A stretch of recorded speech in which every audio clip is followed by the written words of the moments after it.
Emase bamra dodoko naneno naneno na ibrajio Emase bamra dodoko naneno naneno na ibrakaya Emase bamra dodoko naneno naneno Kofi Adams na ibrajio na mori ibrajio nyo Emase bamra dodoko naneno naneno Merci d'être là. na ibrakaya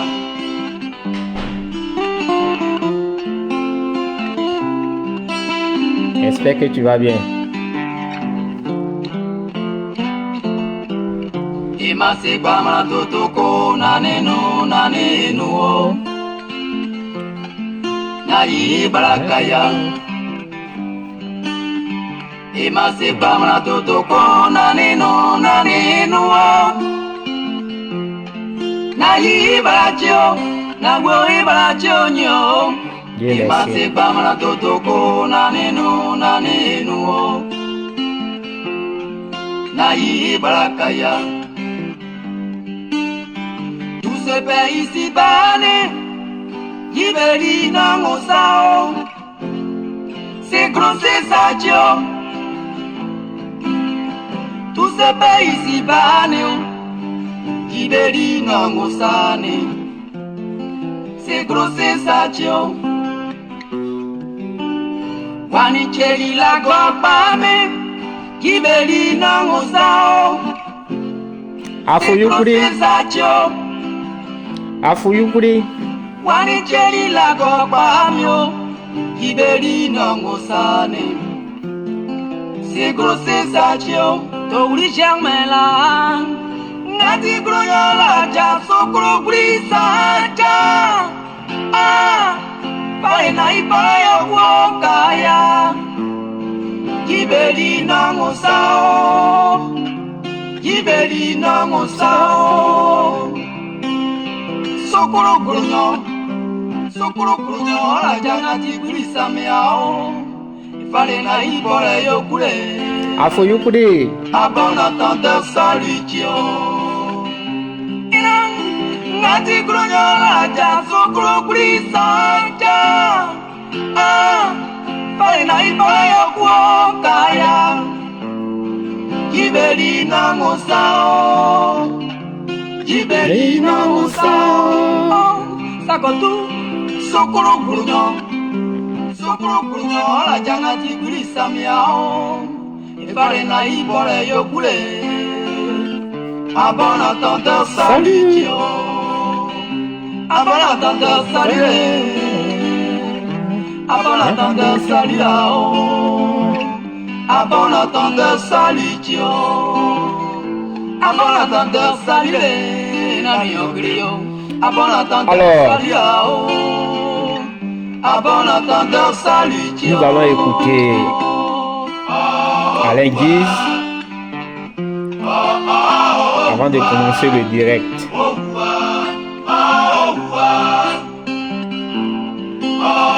Yawa jamais sache que le bienfait n'est jamais perdu dans les noms griots.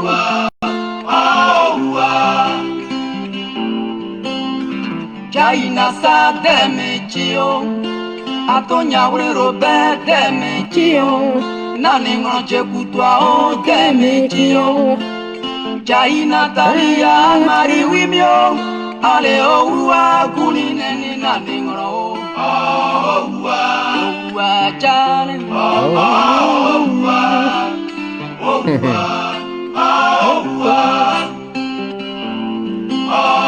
Tout groupe a fait sache que le pied On dit approchez, approchez. Approchez, approchez. Venez qu'on parle de notre histoire, de ce que nous avons vécu. Quelles sont les leçons que nous tirons de ce que nous avons vécu. C'est ça qui est ça.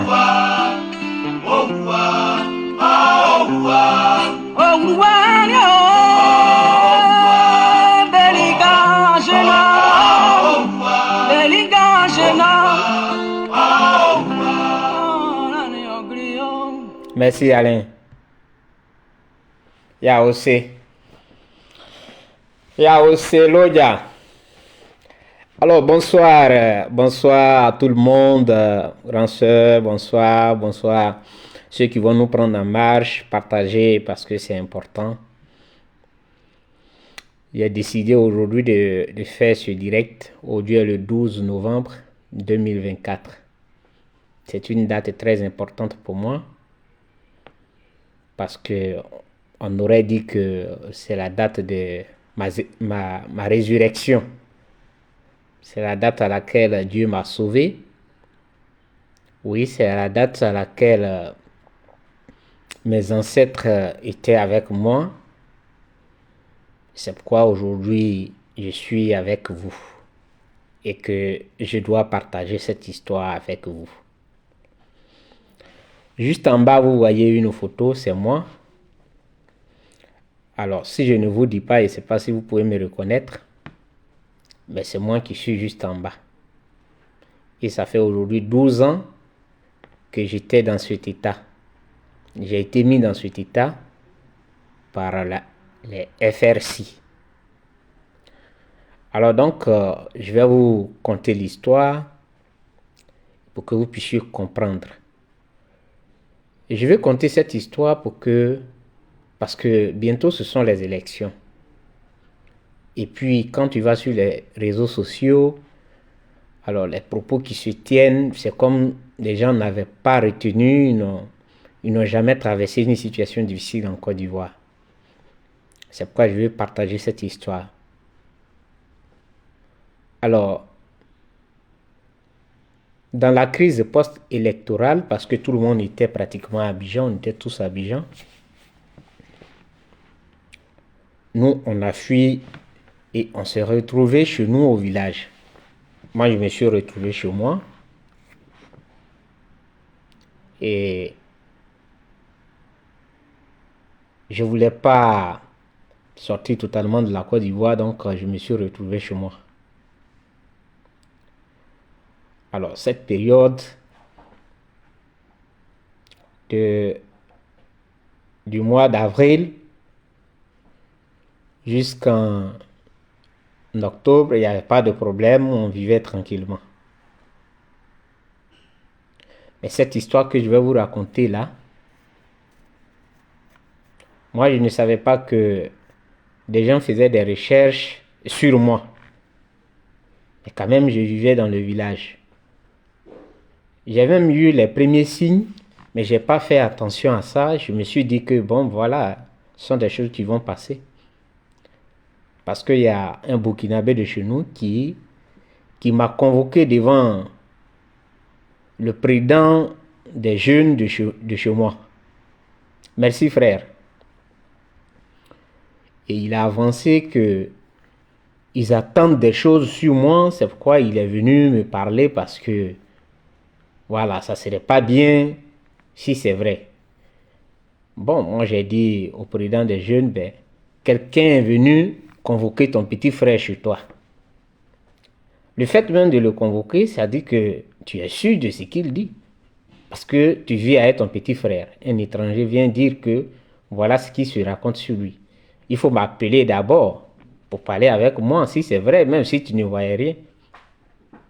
Appelle-moi, mais tu m'appelles à une réunion avec un Burkinabé. C'est une personne, c'est bien. Mais il est venu avec des menaces. C'est aussi ça un problème. Bon, moi, je me suis dit que c'était passé et je ne savais pas que les gens étaient dans mon dos. Parce qu'en réalité, quand je suis arrivé chez moi, je me suis converti en acheteur de cacao. D'abord, j'ai fait la riziculture, j'ai fait le maïs et je me suis converti en acheteur de cacao parce qu'il n'y avait plus d'activité. Et tout le monde avait peur de retourner à Abidjan. Donc, ce jour du 12 novembre, moi, j'étais allé voir mon patron pour pouvoir avoir un véhicule pour aller chercher le cacao des gens en brousse. Je venais de là-bas lorsqu'on m'a interpellé pour dire que le vieux père à son âme, Nago Mathieu, t'appelle. Il était le chef de famille. Et j'arrive, je trouve un attroupement, des gens étaient arrêtés. Je dis, mais qu'est-ce qui se passe ici? Et on me dit que non, ton petit frère a été bastonné par les FRC. Parce que quand les FRC sont rentrés dans les villages, même dans les petits villages, ils faisaient des corridors, même dans les petits villages. Donc ils sont arrivés chez nous, ils ont fait un corridor à la sortie du village en allant au champ, dans les campements. Ils ont dressé un corridor là-bas. Donc le petit s'était dit qu'il partait rejoindre moi-même mon père et lui son père, qu'il avait déjà devancé au champ. Or, là où ils ont dressé le corridor, c'est un peu éloigné du village. Et quand le petit passait, ils l'ont appelé. Et lui ont dit d'aller chercher un banc, eux ils vont s'asseoir. Alors le petit a dit non, mais moi je suis déjà arrivé ici. Vous-même vous savez que vous venez au corridor, mais envoyez votre banc. C'est ça qui a bastonné l'enfant. Refus d'obtempérer. Donc l'enfant a été copieusement bastonné. Il ne voyait pratiquement pas clair. Ses yeux étaient fermés. Moi, j'étais étonné quand je suis arrivé. Et paix à son âme, quand le vieux m'a dit que on va aller devant eux pour que lui puisse parler avec eux, j'ai eu la présence d'esprit. Je lui ai dit, papa, ceux-là, on ne parle pas avec eux. Parce que ce que toi tu veux raisonner là, ils ne vont pas comprendre. Donc, il est mieux que tu prennes le petit, tu l'envoies chez le chef, de chez le chef.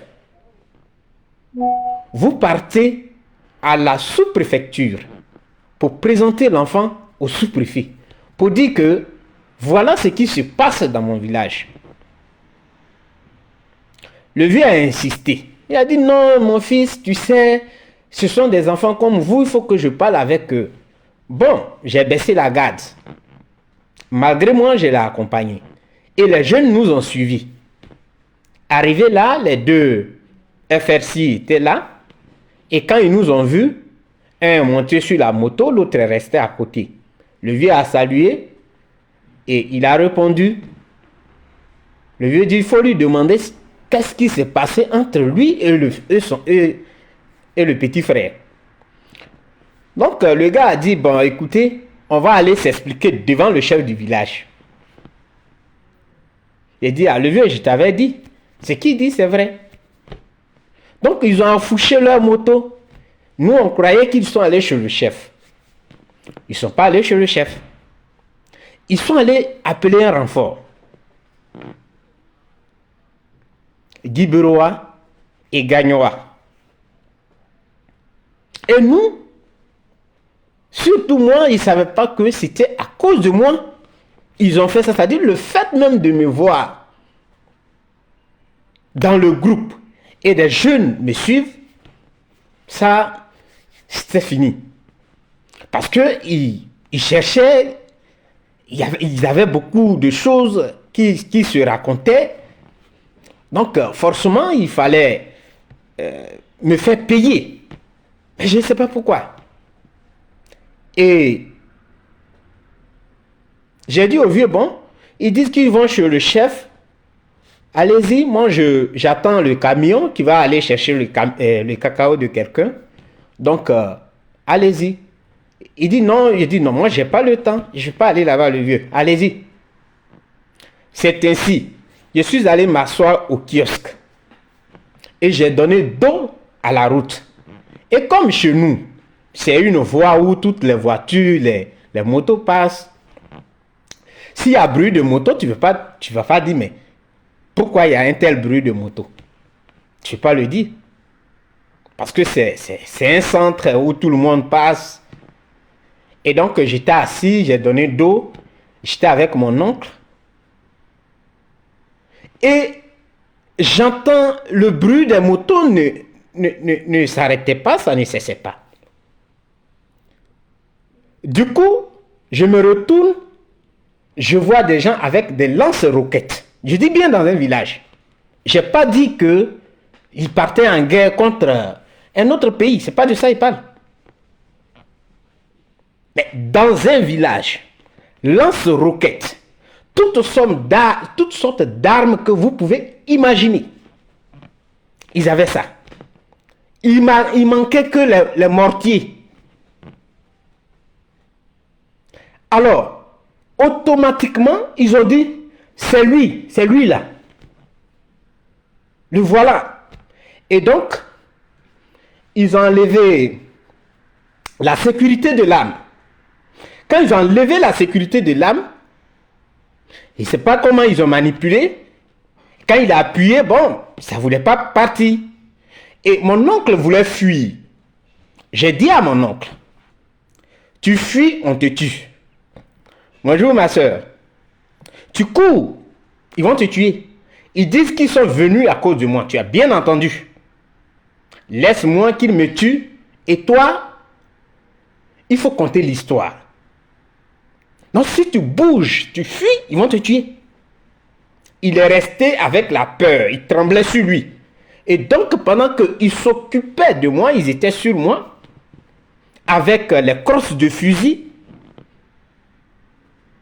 C'est comme ça mon oncle s'est échappé. Sinon, ils allaient le tuer. Lui, il s'est échappé et ils sont venus sur moi. Eux tous, avec les crosses de fusil, il ne sait même pas d'où ça venait, il ne sait pas où ça m'a... Mais en tout cas, j'ai reçu et je me suis écroulé. Je suis tombé. Mais il disait que, alors c'est toi qui veut venger Gbagbo. C'est de toi on parle. C'est toi qui veux venger Gbagbo. Que tu as des armes, tu as des militaires. Mais aujourd'hui, tu vas voir, c'est ton jour. Bon, il le faisait. Et là, je n'avais plus de force. Parce que j'ai tenté de protéger ma nuque.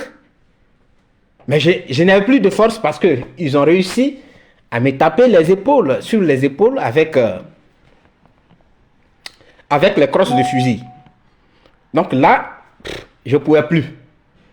Mais je ne sais pas comment j'ai pu m'échapper. C'est aussi ça, Dieu. Oui, je ne sais pas comment j'ai pu m'échapper au milieu d'eux. Et eux aussi, ils ne savent pas comment je me suis échappé. C'était aussi ça, Dieu. Après, j'étais dans ma cachette quand les gendarmes sont venus. Et je ne savais même pas que, parce que j'avais un sac en bandoulière où il y avait l'argent, où il y avait tout, parce que je devais aller prendre le cacao et acheter le cacao qui était déjà, que j'ai déjà pesé. Je ne peux pas marcher bien, j'étais quelque part, mon portable sonne. J'ai traversé même un village qu'on appelle Ziroua. Mon portable sonne et j'avais croisé, quand je fuyais, j'ai rencontré un frère baoulé qui partait dans le sens de Ziroua. Ben moi, je partais vers Saïwa, à pied. Et je ne savais pas, j'étais en sang. Et quand le baoulé m'a vu, il a eu peur. Mais moi, je voyais que je ne sais pas où je partais. Au fait, je ne savais pas. Mais j'étais déjà affaibli. Voilà, là, il faut le dire. Même si les gens venaient derrière moi, ils allaient m'attraper. J'étais déjà affaibli. Je ne sais pas comment je me suis retrouvé là. Et je ne sais pas comment j'ai pu avoir cette force. Mon portable sonne. J'enlève le portable. J'écoute. Et j'entends, non, c'est moi que la gendarmerie a besoin de toi. Tu es où? Je regarde. J'ai dit, je sais que je suis quelque part, mais ça doit être à Ziroua.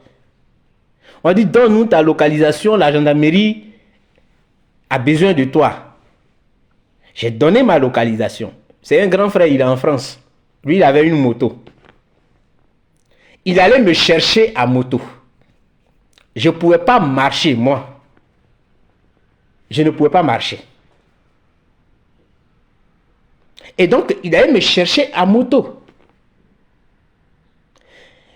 Je ne pouvais pas aussi l'attraper. J'espère qu'il y a eu une personne derrière moi. Parce que ma hanche était bloquée. Ils m'ont tapé sur la hanche. Et ils m'ont tapé de partout. Et donc, j'étais, en tout cas, je ne sais pas comment expliquer, mais je ne pouvais pas. Ça dit, petit à petit, j'étais en train de m'éteindre. Et ils ont mis quelqu'un derrière. On est arrivé à Zoa. On arrive à Zoa. Le camion, leur cargo est là. Et ils m'enlèvent de force sur la moto. Ils m'enlèvent de force sur la moto. L'infirmier qui était à Zoa a voulu faire les premiers soins. Quand il a vu mon état, il a voulu faire les premiers soins. Ils ont dit carrément non. Il va mourir.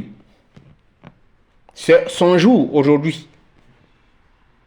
Et moi j'ai dit, parce que je n'avais plus peur.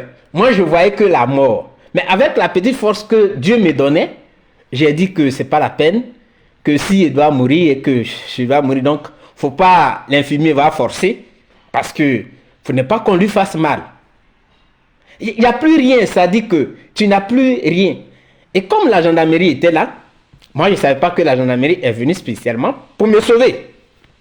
Ils ont joué leur tactique. Ok, on va t'emmener. On va l'amener. Et ils m'ont pris, ils m'ont jeté dans le camion, dans le cargo, comme un mouton. Mais en route, je suis tombé dans les pommes. Ils m'ont secoué eux-mêmes pour que je puisse me retrouver. On est arrivé à la gendarmerie. Normalement, eux, ils voulaient m'envoyer dans leur camp. Et les gendarmes ont dit non, on va l'envoyer à la gendarmerie d'abord et puis après, on reçoit avec lui. Dès qu'on est rentré dans la gendarmerie, ils disent stop, c'est terminé. Votre mission est finie. On vous demande maintenant pourquoi vous l'avez mis dans cet état. Et Dieu merci, il y avait un avocat qui était venu régler un problème entre Ziriwa et un papa qui est mort. Un problème de champ. C'est cet avocat-là, quand il a vu, il dit, mais le monsieur, le jeune, l'enfant est en train de mourir. Il n'arrive pas à s'asseoir. Son sang est en train de couler. Par son nez, sa bouche. Il meurt. Et il a pris des photos. Ce monsieur, je le cherche à chaque fois. Je veux qu'il me ramène mes photos. Faut pas, il va décorer ça dans sa maison. Il va faire un décor. Alors, c'est lui qui a dit que, mais, il est en train de mourir. Et les gendarmes, très gentils, professionnels, ils me prennent, ils me mettent dans le cargo. Moi, j'étais déjà... Je voyais ça. Dit, quand j'ouvre les yeux, j'entends un bruit dans ma tête, mais je vois le noir. Et j'entends cette petite voix qui me dit, faut tenir, faut tenir, faut tenir. Je ne savais pas que c'était les gendarmes qui parlaient comme ça. On m'envoie à l'hôpital de Guiberoa. Et le médecin voit mon état. Il dit, envoyez-le d'urgence à Gagnoa avant que le pire ne se produise. Ce sont les mêmes gendarmes. Non seulement ils ont appelé sur Gagnoa. Et ça, je me mets au garde à vous pour le CB, pour le travail qu'il a fait. Il a appelé l'ONUCI, il a appelé Gagnoa. Et donc déjà, nous on arrive à Gagnoa, on m'envoie à Gagnoa, déjà tout était en place. Parce que eux aussi, ils ont appelé sur Gagnoa. Ils ont appelé sur Gagnoa pour que les FRC puissent me prendre. Donc déjà, les gendarmes ont compris et ils ont sécurisé le coin, l'ONUCI et tout le monde. Ils ont fait un cordon et on m'a envoyé à l'hôpital, aux urgences, on m'a traité. L'ONUCI, c'est un Sénégalais qui a envoyé son contingent. Il m'a demandé, quand je me suis retrouvé, parce qu'on m'a mis beaucoup de choses, et je me suis retrouvé, il a demandé, ça va? Il dit, oui, ça va. Ben, j'étais encore énervé. Quand je me suis retrouvé, que je voyais qu'il y avait toutes ces choses sur moi, j'étais énervé. Il a dit, est-ce qu'on peut te poser des questions? Il a dit, vous n'avez pas de questions à me poser. Parce que ce qui est arrivé, c'est à cause de vous. C'est vous qui avez envoyé tout ça là. Ça, je l'ai dit, le monsieur m'a regardé, il dit, tu es encore dans les émotions. Quand tu vas finir, je vais te demander. Effectivement, il est venu, il m'a dit de me calmer, qu'ils ont toutes les informations. Tout ce que les gens ont fait là, ils ont toutes les informations. Donc, de me tranquilliser, de penser à ma santé.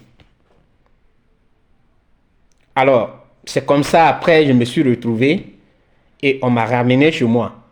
Mais l'ONUCI a été à Zowa. Le responsable sénégalais, il était à Zowa, il était chez le chef. Quand on m'a envoyé, il est venu le lendemain avec un contingent, il est venu. Il a pris note et il a dit que lui, il est un Africain, il est sénégalais, il ne peut pas accepter qu'on fasse ça à un être humain. Accuser quelqu'un d'avoir des armes. L'arme, c'est pas du pain, c'est pas des pièces d'argent qu'on met en poche. Avoir un chat. Le chat, je ne sais pas s'ils confondent le chat à un chat. On ne le cache pas dans un habit. Mais si on est dans un pays de droit et qu'on dit que lui, là, il a des armes et qu'il a des militaires, ce sont des enquêtes. La gendarmerie est là. On saisit la gendarmerie, on saisit les autorités policières qui mènent une enquête jusqu'à ce qu'on aboutisse au résultat. On découvre réellement que, oui, on a pris le monsieur avec des armes. Il va s'expliquer. Ça n'a jamais été le cas. Je me suis fait bastonner parce que ils auraient appris que, oui, c'est lui le gars de Gbagbo.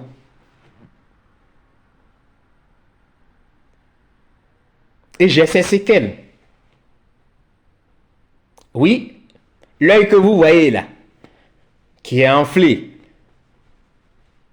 ça dit qu'il faut le soigner, il faut mettre des choses, des gouttes là-dedans, pour que ça puisse passer. Mais c'est ce que nous avons vécu. C'est notre histoire. Ce n'est pas quelqu'un qui nous conte cette histoire, mais c'est ce qu'on a vécu. C'est ce qui est la vérité, c'est ce qui est la réalité. Est-ce que quelqu'un comprend ce que je dis? Ce n'est pas une question d'être derrière une caméra et dire ce qu'il n'a pas vécu. Moi, je le répète. Prenez un peu le cas de Kofi Toussaint. Kofi Toussaint est brandi comme un trophée par les politiciens.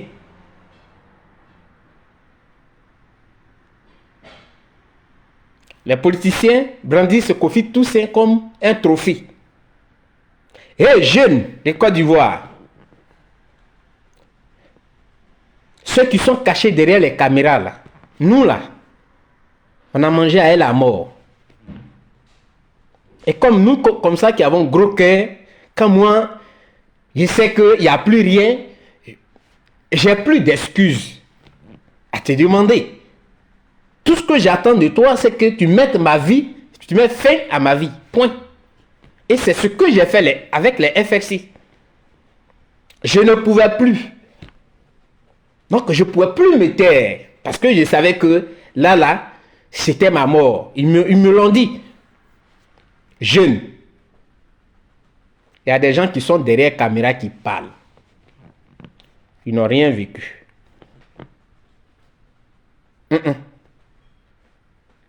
Ils ne savent pas ce que c'est la mort. Ou, ça dit quand tu meurs, il n'y a pas de souffrance derrière. Mais quand on te laisse avec des séquelles comme nous là, Il y a souffrance qui est derrière. Parce que tu calcules. Aujourd'hui, les médecins font ce qu'ils peuvent. Tu as encore la chair qui est fraîche. Donc, voilà, ça aide ce qu'on met dans ton corps. Mais quand tu vas avoir un certain âge, tu te poses la question, comment je vais être? C'est la question que tu te poses. Parce que forcément, ça va revenir. Des gens sont cachés derrière les ordinateurs. Ceux qui écrivent gros français. Ils n'ont rien vécu. Ils étaient cachés quelque part là-bas dans un trou. On les a même pas, ils sont même pas allés les chercher. Comme nous, on nous a suivis. Et on nous disait, tu étais à Abidjan, dans tel quartier, tu étais ici, tu étais ici, tu étais ici. On nous a suivis jusqu'à dans les jambes de nos parents. Eux, ils n'ont pas suivi ça. Ils n'ont même pas subi ça. Ils pensent que être en Europe et dire, ou bien dans les pays du Maghreb, et dire aux gens, ça va chauffer, ça va faire ceci. C'est ça, on dit tu es un homme. Non, il ne faut pas être derrière caméra pour dire que ça va chauffer. Lève-toi, va là où ça va chauffer, et puis tu es arrêté, puis tu dis aux gens que ça va chauffer. C'est pourquoi je fais ce témoignage. Oh Dieu le 12, ça fait déjà 12 ans. Oui, 12 ans qu'on m'a fait ça. Juste. Parce qu'on dit que, oui, tu étais dans la campagne de Gbagbo. Oui, tu étais avec Gbagbo. Oui, tu étais ceci. Oui, tu étais cela. On m'accuse d'avoir des armes lourdes. C'est pas pain qu'on peut casser, plier pour mettre dans un habit. Mais armes lourdes. J'ai failli mourir. Et je porte ces séquelles. Je ne vais pas placer ma caméra là et dire à quelqu'un que ils nous ont fait ça hier. Donc voilà, armez-vous. Parce que c'est ça là on va faire. Et les foutaises que je n'aime pas. Et ça je le dis.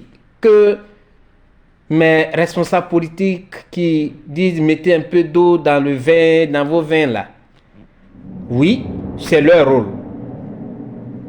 C'est leur rôle. C'est normal qu'ils le disent. Je préfère que un gars du RADP, comme on les appelle, me dise des choses. Moi, ça ne va rien me dire. Ça ne va rien me dire parce que je les ai combattus. Et ils ont pris le dessus. Ils sont au pouvoir. Donc, c'est normal.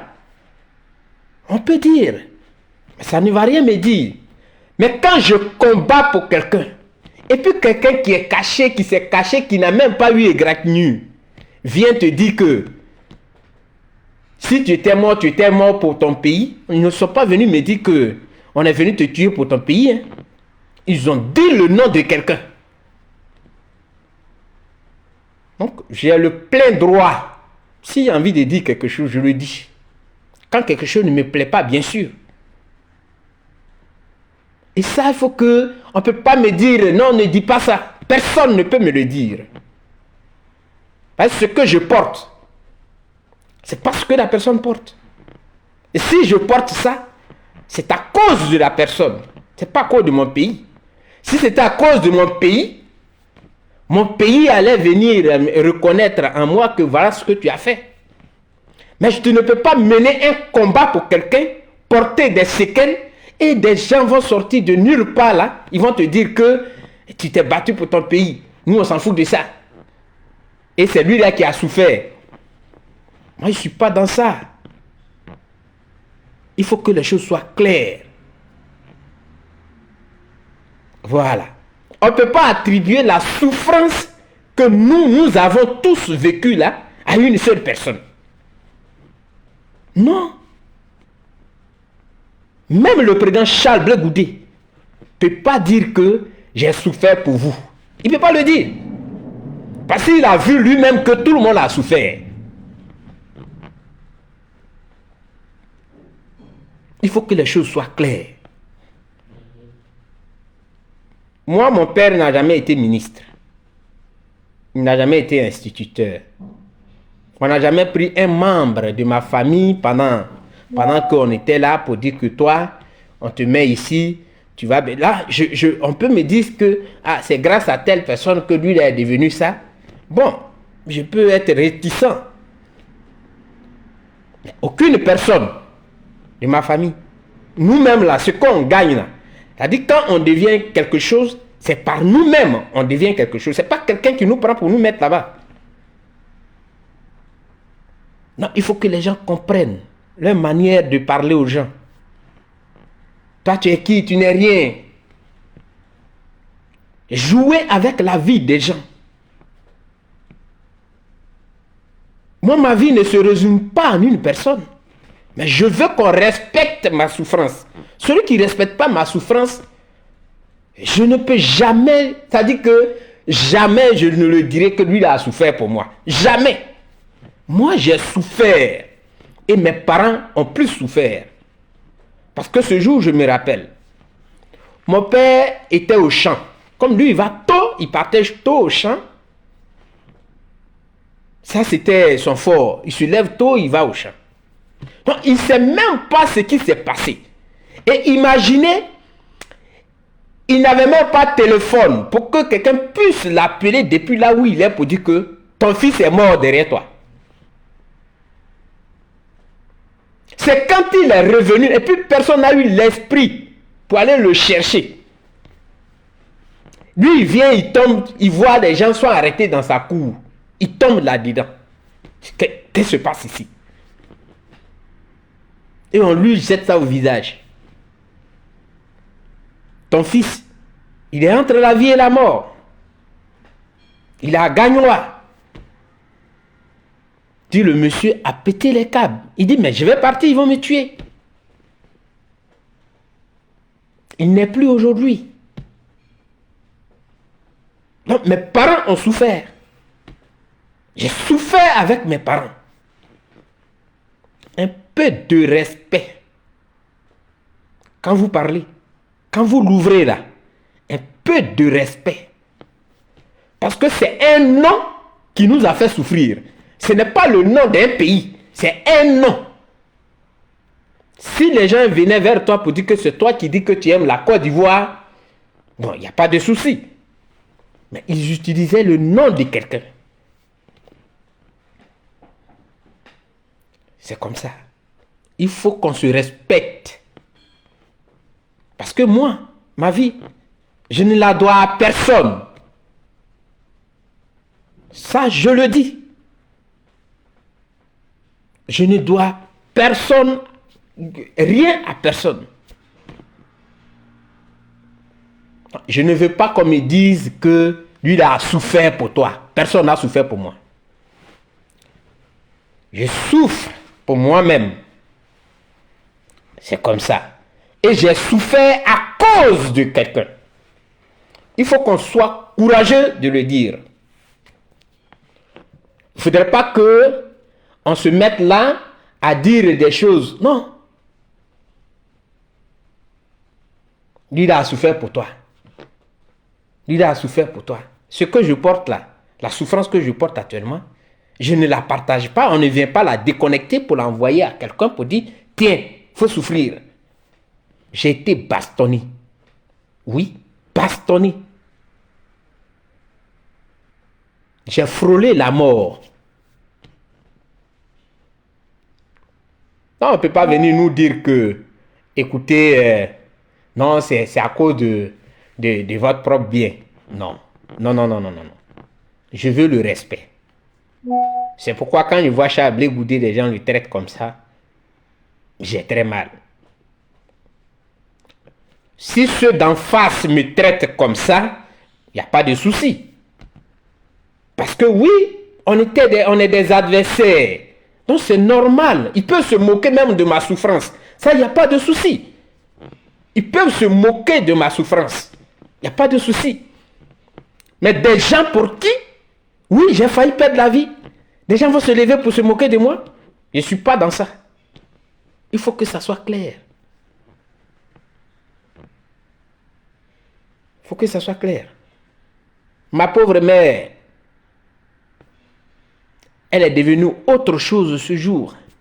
Et écoutez, madame était enceinte. Elle était dans son 8e mois, je crois. Non. Elle était dans son mois même où elle allait accoucher, parce que c'était en novembre. Elle était dans son mois où elle devait accoucher. Elle s'est levée, elle est venue à côté du camion, du cargo. Ils l'ont repoussée. Vous le comprenez? Qu'il a souffert pour vous, lui il a souffert pour toi. Non, non, non, non, non. C'est moi qui ai souffert pour quelqu'un. Et il faut que ça soit clair. Et à la jeunesse ivoirienne, ne laissez personne vous dire ce qui n'est pas vrai. Ne laissez personne vous manipuler, vous envoyer vers la mort. Donnez votre voix, mais ne donnez pas vos vies.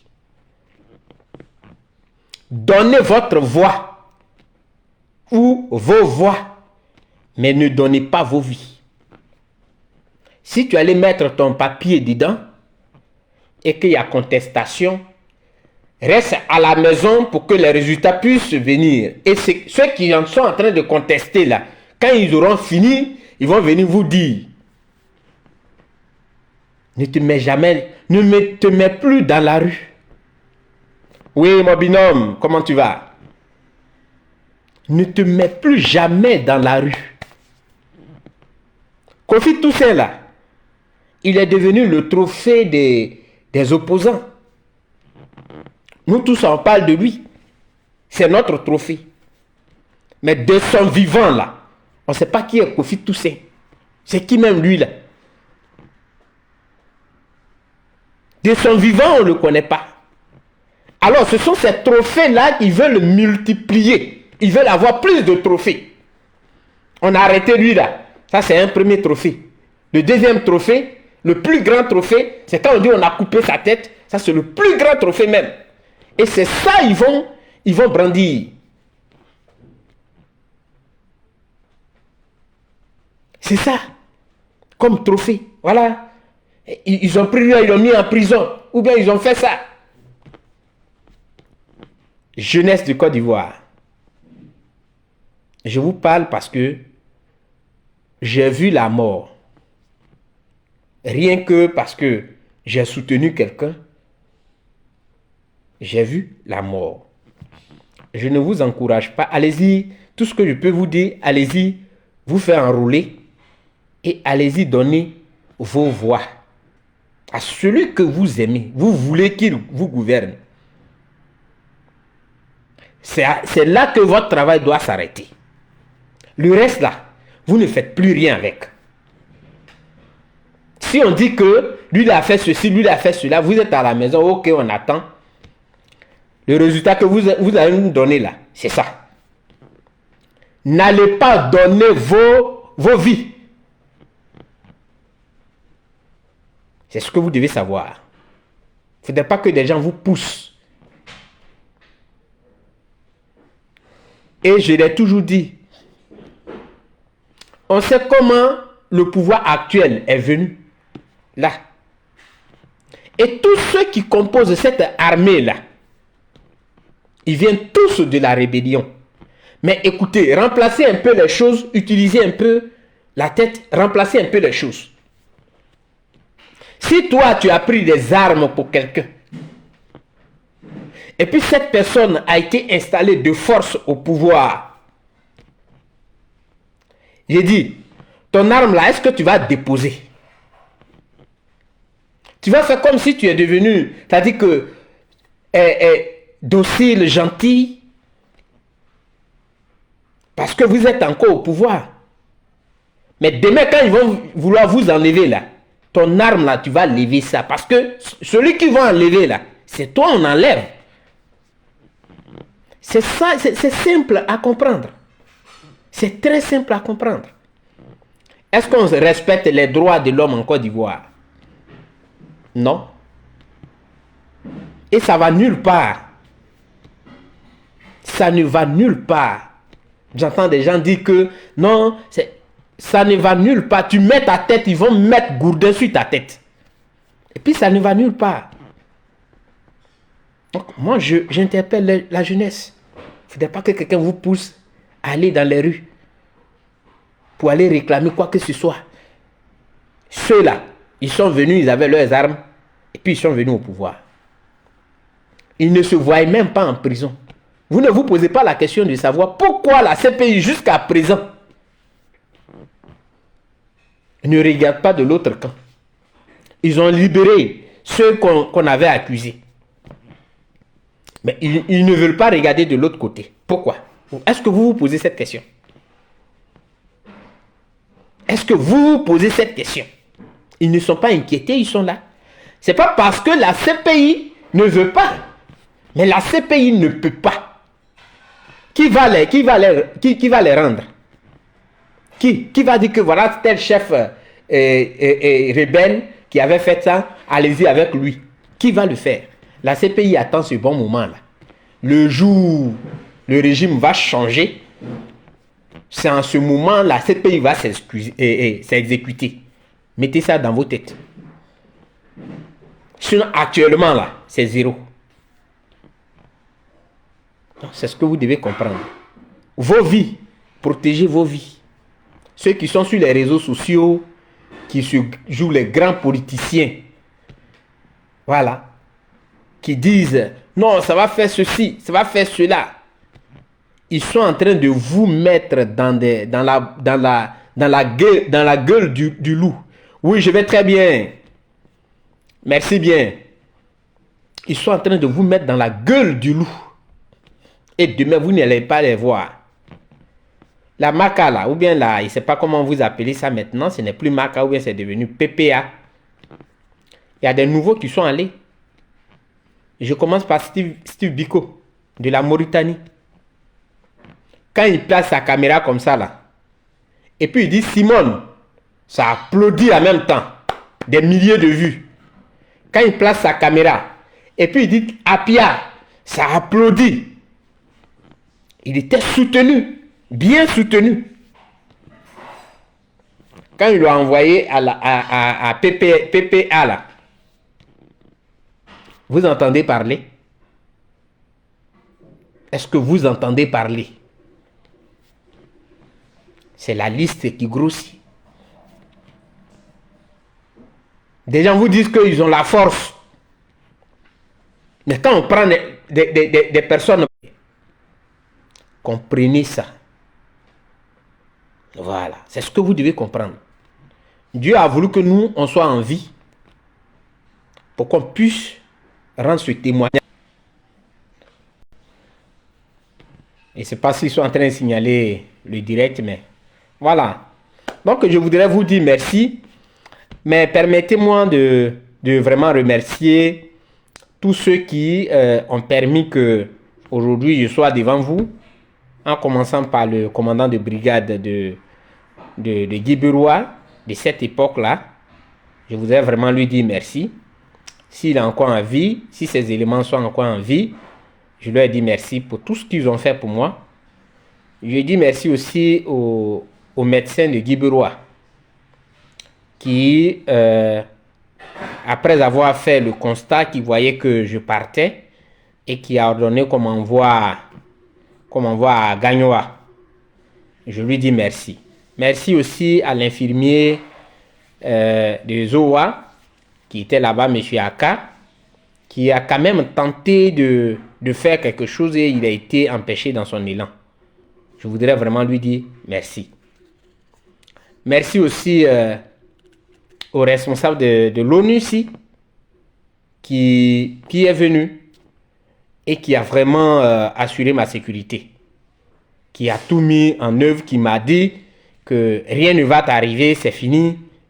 C'est parce qu'on ne savait pas tout ça. Et vraiment, ça a été respecté. Je voudrais aussi lui dire merci. Merci à tous ces mamans, à toutes ces personnes qui, à Zoa ou bien même dans les villages d'à côté, se sont mobilisés, qui ont vraiment... qui ont montré que la solidarité, lorsqu'il y a la solidarité, il n'y a rien d'autre. Vraiment, je voudrais leur dire merci.